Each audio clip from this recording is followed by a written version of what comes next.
The convergence of alignment occupied the grand harmonic chamber of the sovereignty's central administrative complex, the vast, architecturally significant space whose design had been commissioned specifically for the ceremony's triennial occurrence, and whose commission's execution had produced an environment that communicated through its every dimension the significance that the Calithi civilization invested in the event the environment hosted. The chamber was enormous, designed to accommodate the ceremony's attendance of approximately 12,000 individuals, the registered candidates whose algorithmic assessments had been completed during the cycle's 3-year evaluation period, and whose assessments results were being delivered in the formal, public, ceremonially significant context that the delivery required.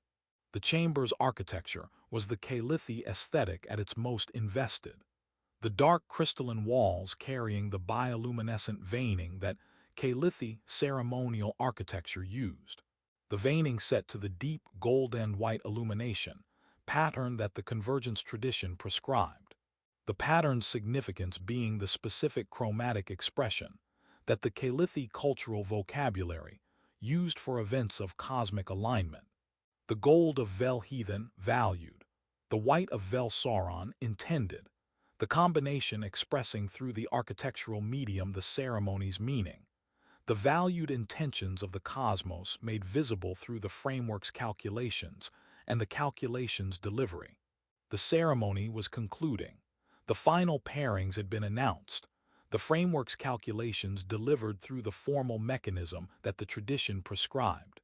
Each pairing spoken by the convergence officiants, each pair's compatibility assessment summarized in the specific, formal language that the assessment's delivery required, each matched pair stepping forward to meet under the ceremony's institutional witness, and the witnessing validating the framework's judgment, and the judgment's validation constituting the social mechanism through which the framework's authority was maintained. The matched pairs were transitioning. The transition was the movement from the ceremony's formal space to the institutional processes that the matching initiated, the formal introduction protocols, the compatibility confirmation procedures, the partnership registration systems that the post-ceremony administration provided. The movement was joyful.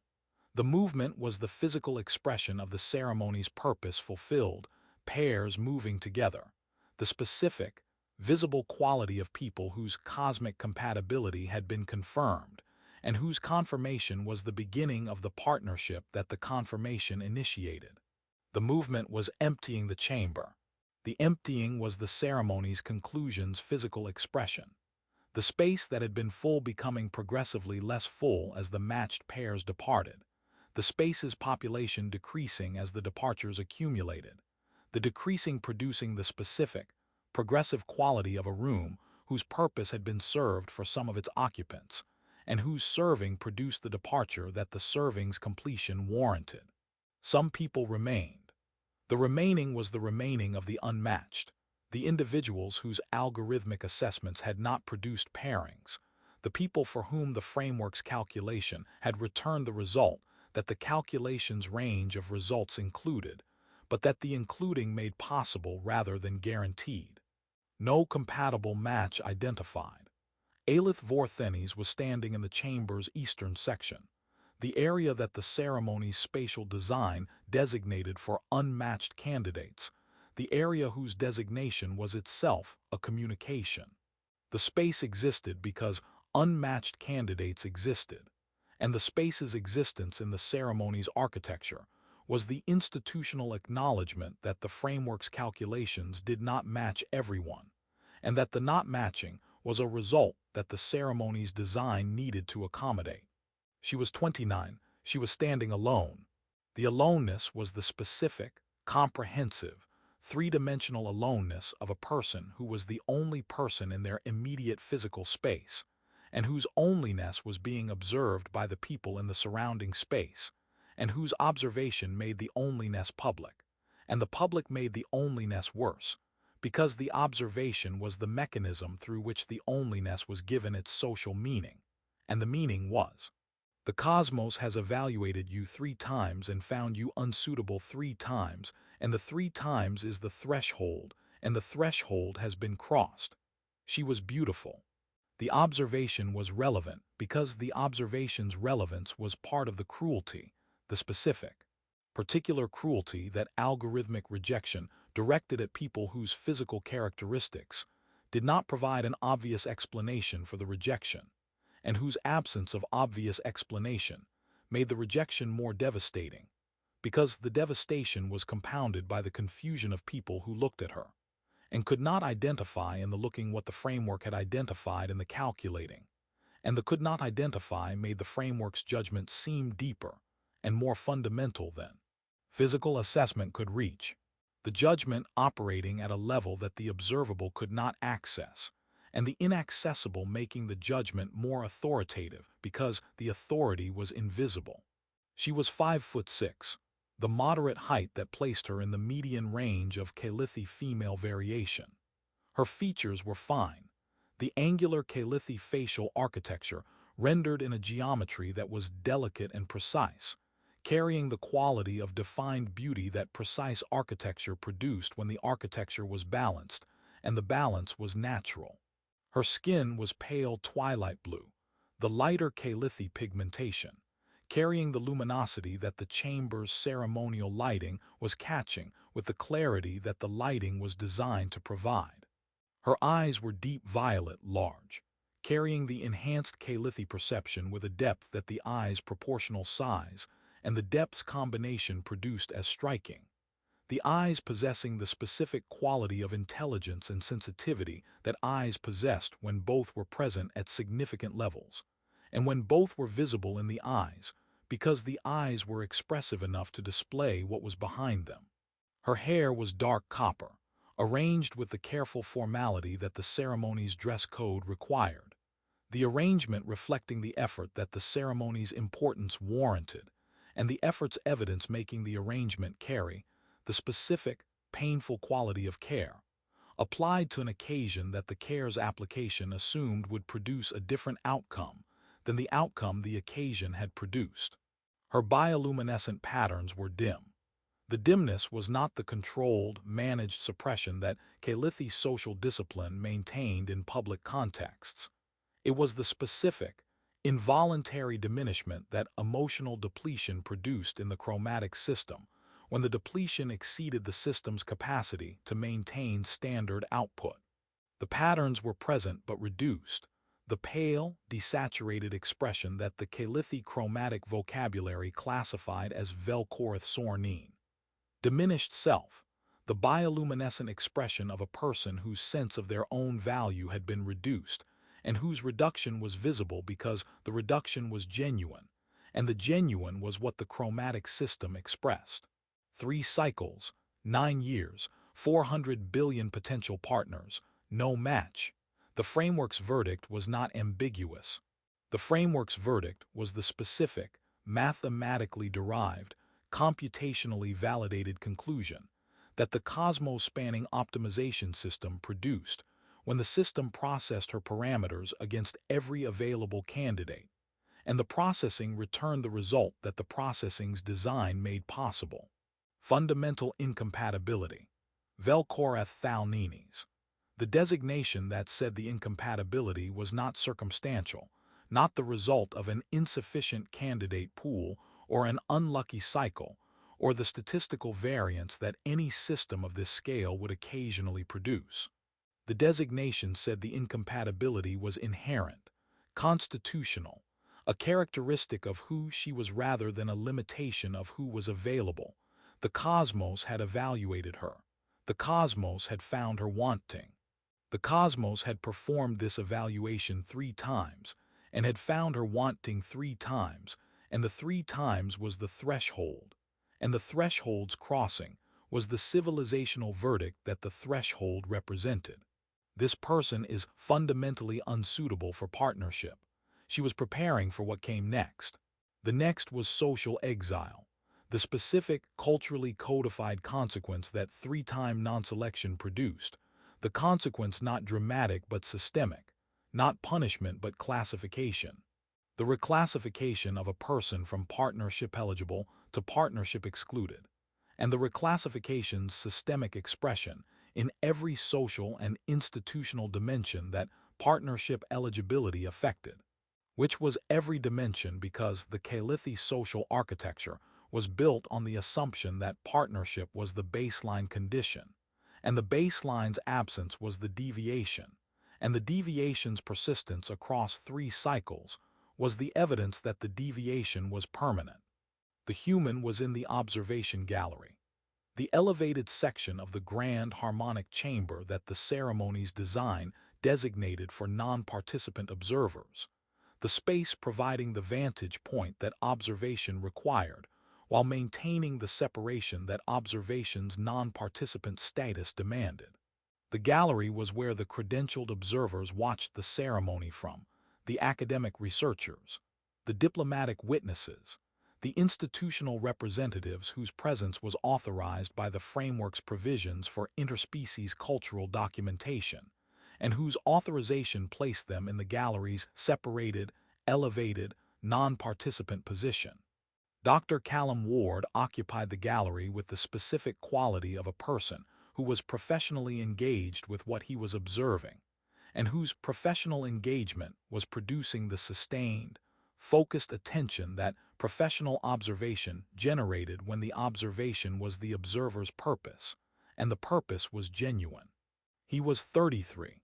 He was a xenoanthropologist, a specialist in interspecies social bonding systems, the academic discipline that studied how different civilizations structured the interpersonal connections that the civilization's social architectures were built on.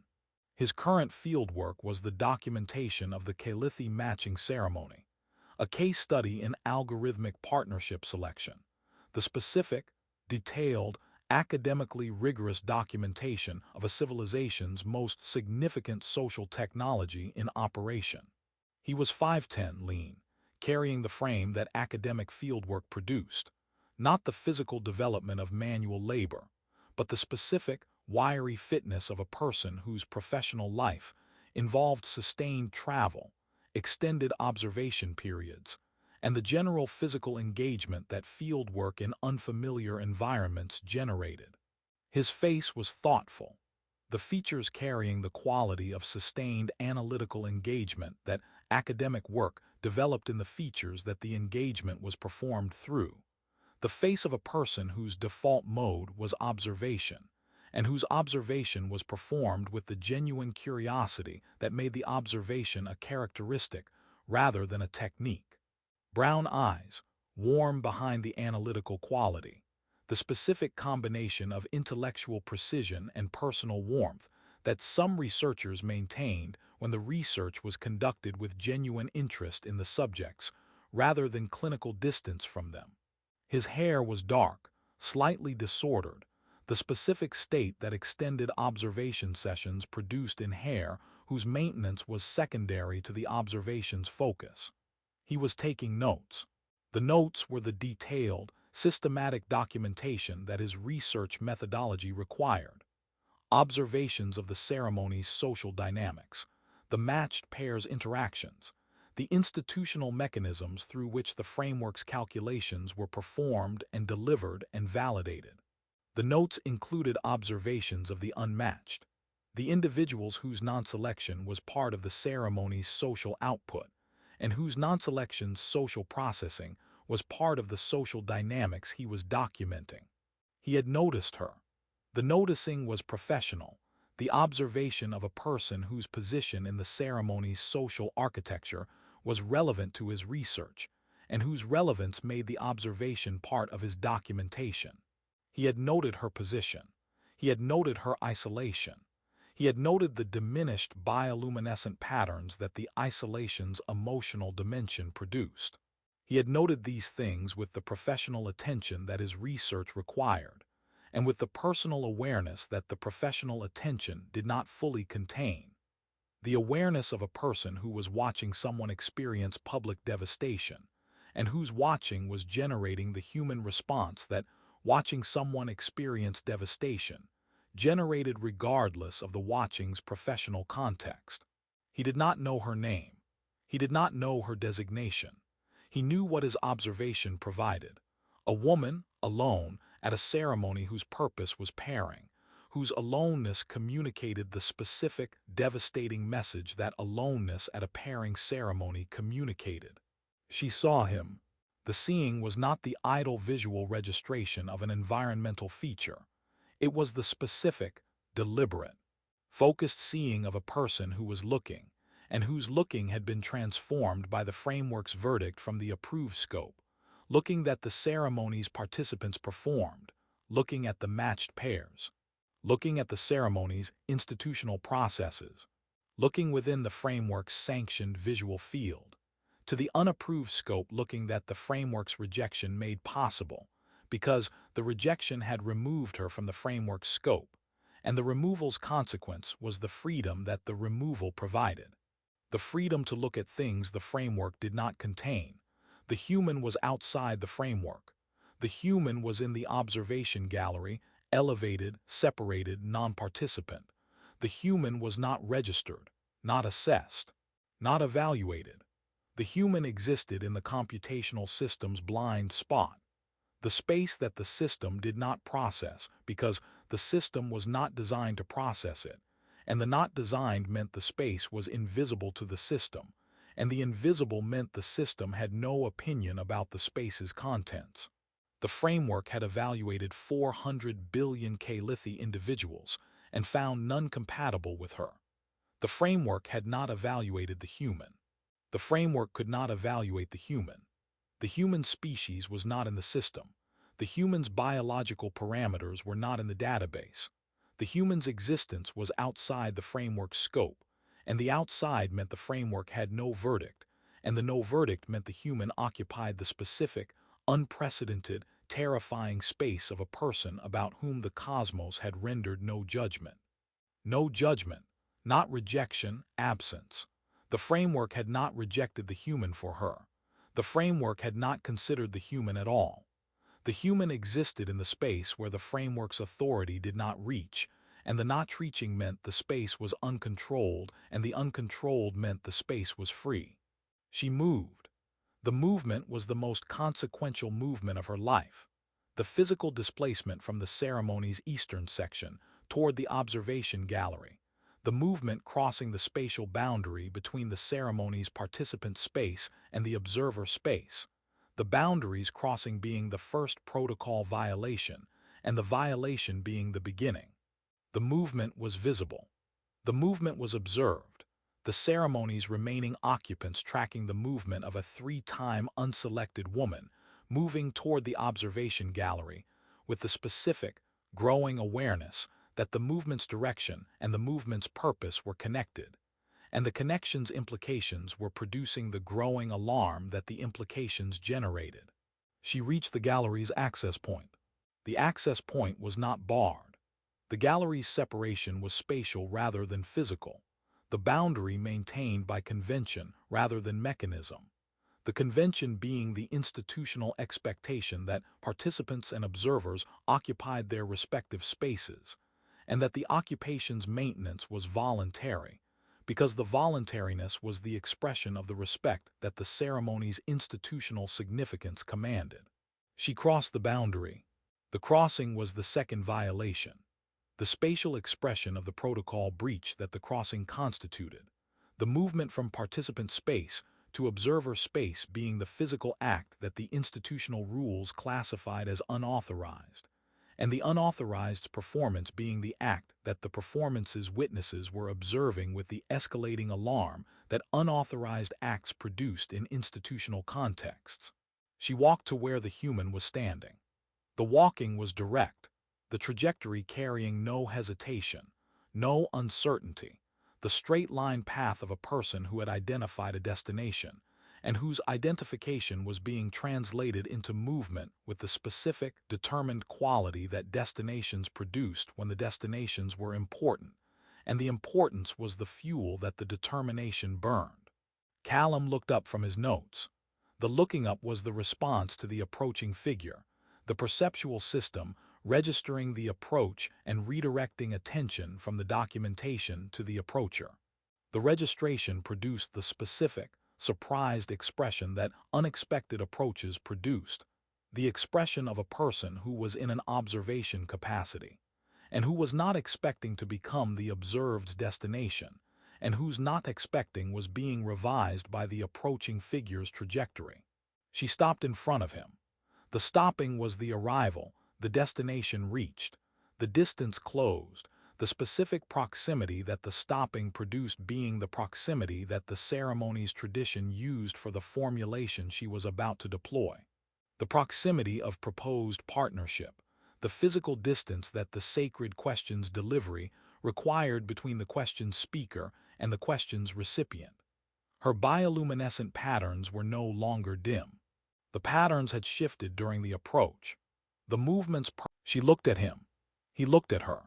The looking was mutual, two people, face to face, across the specific proximity that the ceremony's tradition prescribed for the question that was coming, and that the question's coming was visible in the patterns and the posture, and the intensity and the specific, total, devastating quality of a person who had made a decision, and whose decision was being delivered. Would you become my spouse? The words occupied the gallery's acoustic space with the specific, resonant quality that words possessed when the words were sacred. And the sacred was being deployed in a context that the sacred's institutional framework classified as unauthorized. And the unauthorized made the sacred's deployment an act whose significance was amplified by the violation that the deployment constituted. The ceremony's remaining occupants heard the words. The hearing produced the response that the hearing's content demanded, the collective, simultaneous, visible response of approximately 300 people, processing the information that a three-time unselected woman had crossed the spatial boundary between participant and observer space, and had directed the Velsoran Kelmenes, the partnership inquiry of cosmic intent, the sacred formulation reserved exclusively for algorithm-approved pairs, at a human who was not in the system, not in the database, not in the framework scope, not evaluated, not assessed, and not K-lithy. The response was bioluminescent. 300 K-lithy in the chamber produced the simultaneous chromatic cascade that collective shock generated, the bright, sharp, involuntary output that the shock's magnitude produced across the chromatic systems of every K-lithy present, the cascade producing the visual effect of a room-wide flash of bright silver and white. The collective velnatharis of framework failure expressed through the biological medium, that 300 people's processing failure was being expressed through simultaneously. The cascade was visible. The cascade was the ceremony's first bioluminescent event of this specific type.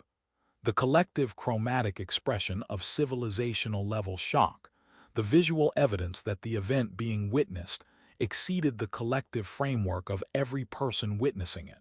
Callum's processing was performing the specific, intensive work that the question's delivery had initiated.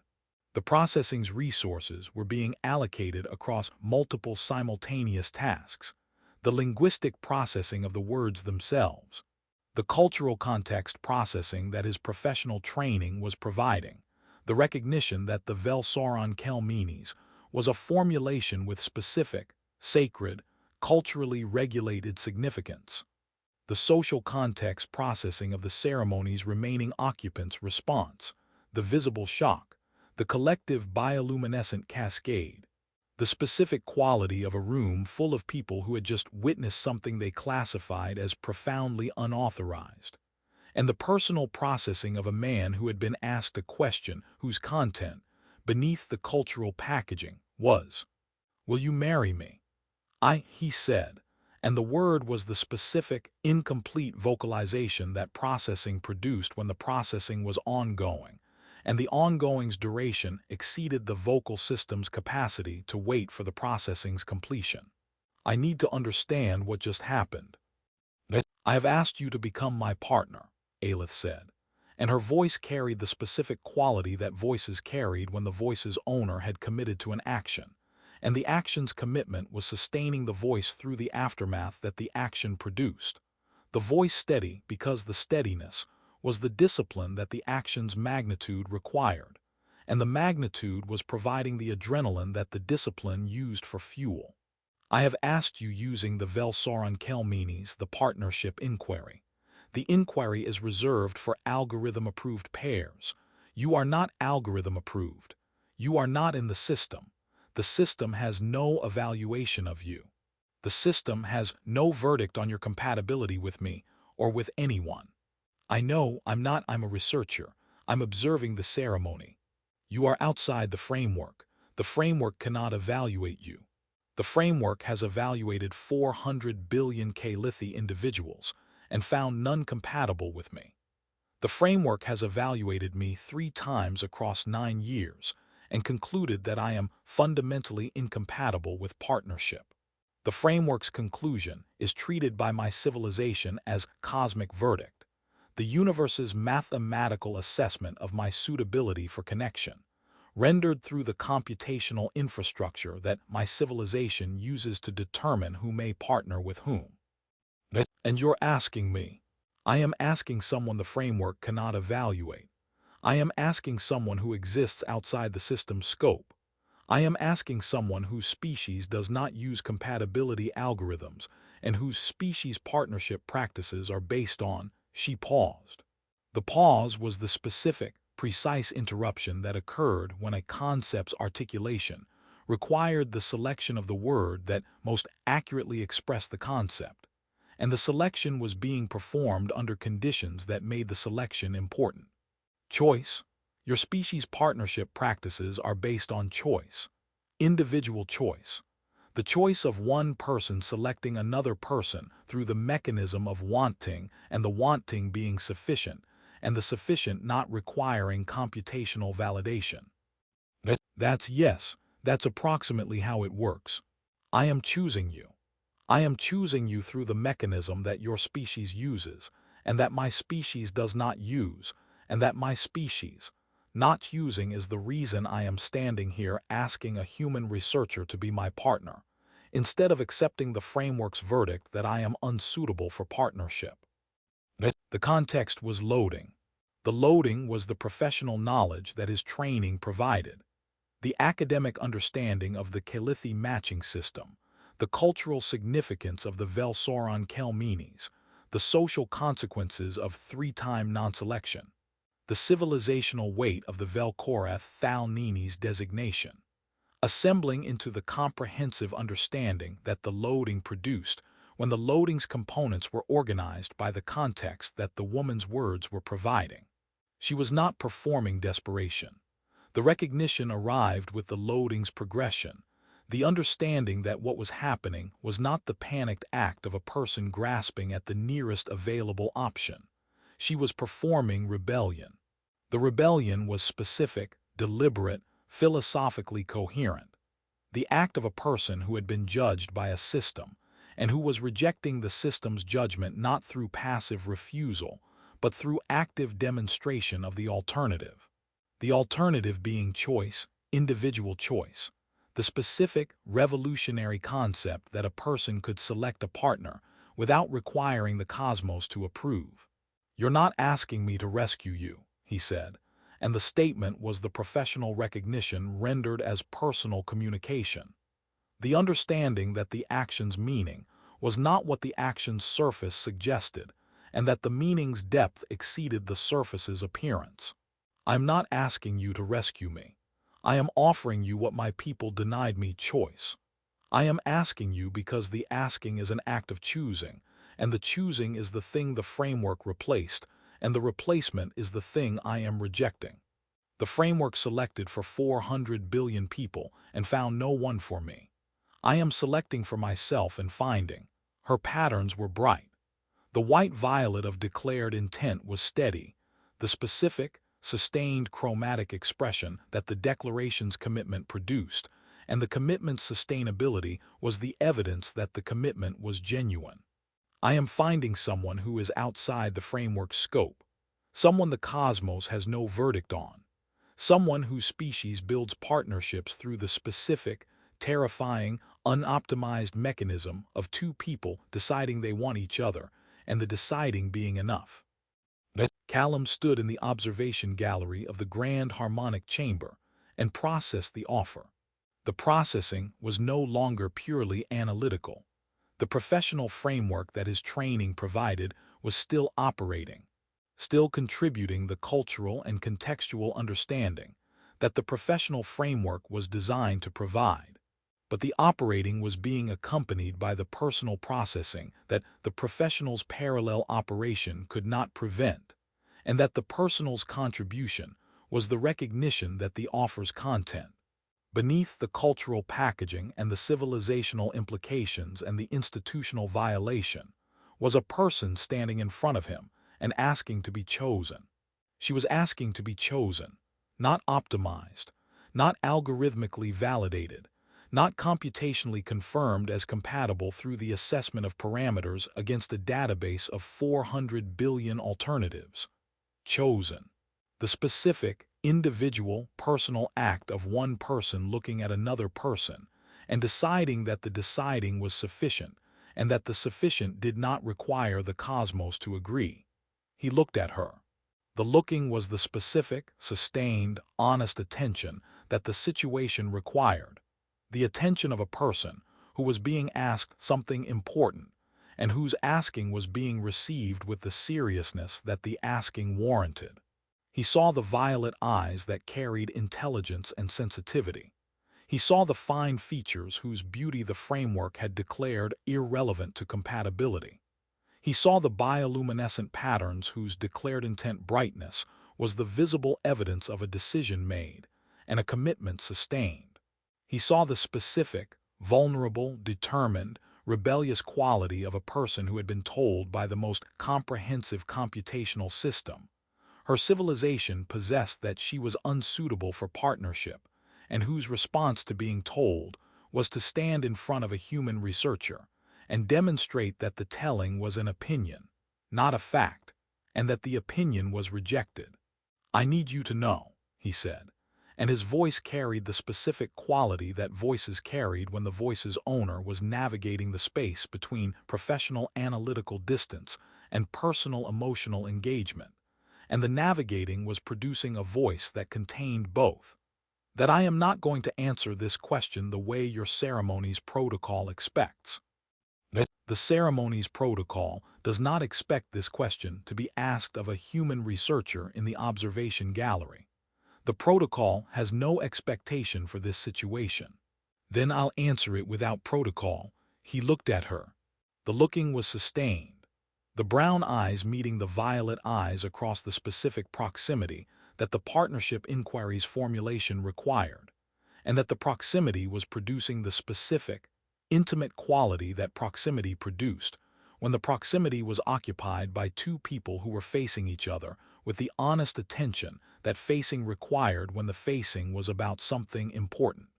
"I'm not going to say yes to a marriage proposal from someone I met 3 minutes ago, because my species partnership practice, the one based on choice, includes the component of getting to know the person you're choosing, and the knowing requires time."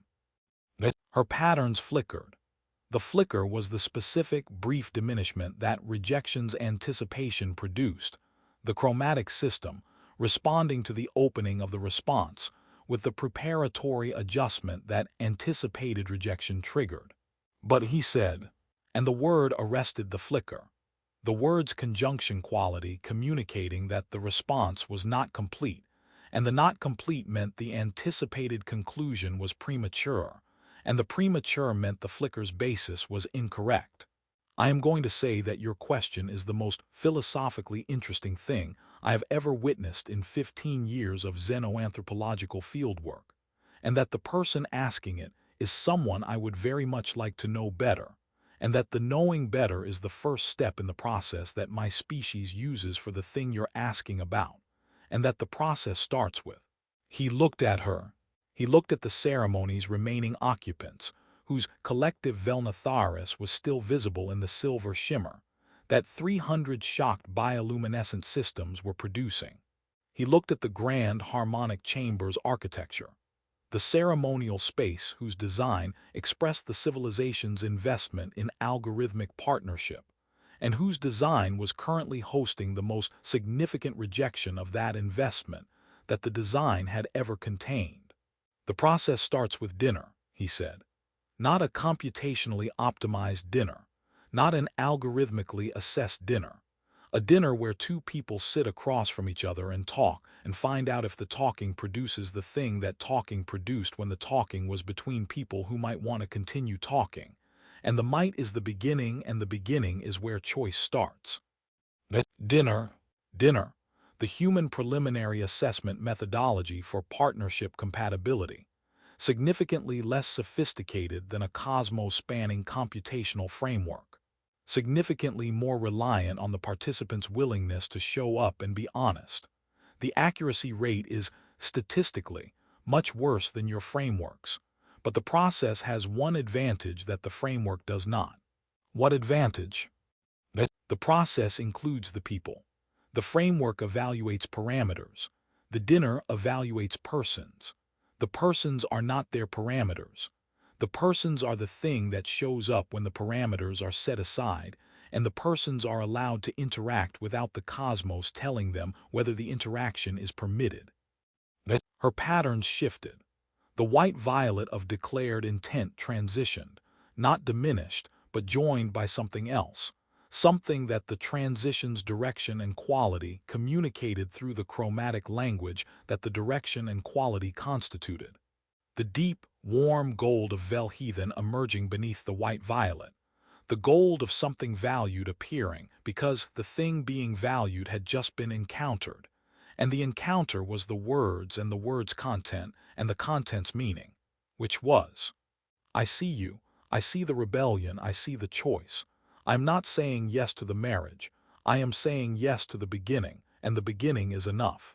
The framework says I am incompatible with partnership, she said, and her voice was the voice of a person whose rebellion's first act had been the question, and whose rebellion's second act was the acceptance of the answer, and whose acceptance was producing the specific, vulnerable, hopeful quality that acceptance produced when the acceptance was the acceptance of a beginning rather than a conclusion. The framework's assessment is based on 9 years of evaluation and 400 billion candidates. The framework didn't evaluate me. The framework's assessment of your compatibility is based on a candidate pool that didn't include humans. The framework's verdict is based on incomplete data, and a verdict based on incomplete data is an opinion. An opinion, a computationally sophisticated opinion, a cosmos-spanning 400 billion candidate quantum probability assessed opinion, but an opinion, not a fact, not a truth, an opinion that didn't include the data that dinner would provide. Dinner, she said, and the word carried the specific, transformative quality that words carried when the words were small, and the small was containing something large, and the large was the specific, revolutionary, terrifying thing that the small was making possible. The beginning that the framework's verdict had tried to prevent, and that the verdict's prevention had failed to prevent, because the prevention scope did not extend to the space where a human researcher stood, and where the standing was the standing of a person who existed outside the framework's authority, and whose outsideness was the thing that made the standing possible. Dinner, he confirmed. The grand harmonic chamber held them, the ceremony's space containing the ceremony's most significant event, the event not being the framework's calculated pairings, but the uncalculated pairing that was forming in the observation gallery between a woman the cosmos had rejected and a man the cosmos had not evaluated. The chamber's architecture, designed to express the civilization's investment in algorithmic partnership, was hosting the architecture's philosophical contradiction. Two people choosing each other through the mechanism of choice rather than calculation, the mechanism that the architecture's civilization had replaced centuries ago, and that the replacement's authority was being challenged by the replaced mechanism's deployment in the replacement's own ceremonial space. The 300 remaining observers watched. Their bioluminescent patterns had begun the transition from the collective Velnatharis of shock toward something more complex.